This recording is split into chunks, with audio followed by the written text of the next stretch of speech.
हिमाचल प्रदेश के पूर्व मुख्यमंत्री और विपक्ष के नेता जयराम ठाकुर ने शिमला में अपने आवास पर होली समारोह के दौरान लोकगीतों पर लोगों के साथ नृत्य भी किया। इस दौरान उन्होंने कहा कि रंगों के इस त्योहार पर सभी को शुभकामनाएं।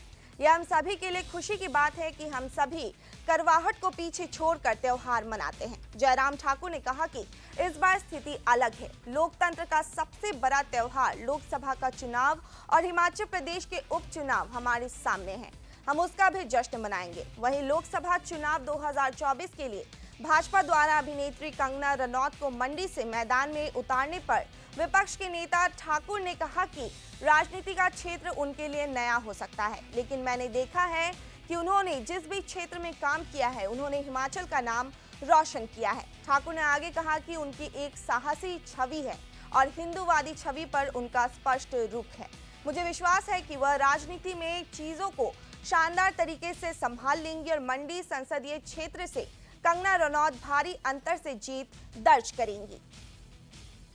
लोकतंत्र का महोत्सव यानी कि सबसे बड़ा त्योहार लोकसभा का चुनाव और हिमाचल प्रदेश में तो विधानसभा के भी उपचुनाव उसमें साथ में शामिल हैं। वो भी त्योहार हमारे सामने है।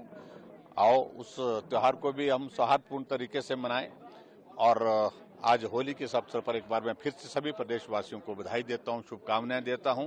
इस बात को हम देख रहे हैं कि भारतीय जनता पार्टी ने पूरे देश भर में जहां टिकट के आवंटन की बात लोकसभा के चुनाव की दृष्टि से है, उसमें बहुत पहल की है और हिमाचल में 4 सीटों पर कैंडिडेट हमारे डिक्लेयर हो चुके हैं।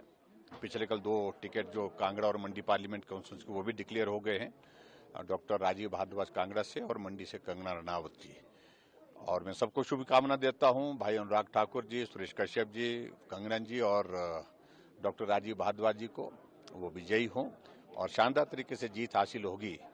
और मुझे इस बात को लेकर के पूरा भरोसा है कि 2014 में भी नरेंद्र मोदी जी को मजबूत करने के लिए, देश का प्रधानमंत्री बनाने के लिए एक शुरुआत हुई थी। 1 दशक उनके नेतृत्व में देश आगे बढ़ा है। 2014 में भी हिमाचल का योगदान 100% था। 2019 में भी 100% यानी कि 4 सीटों पर जीती और 2024 में भी 4 सीटों पर हम जीतेंगे।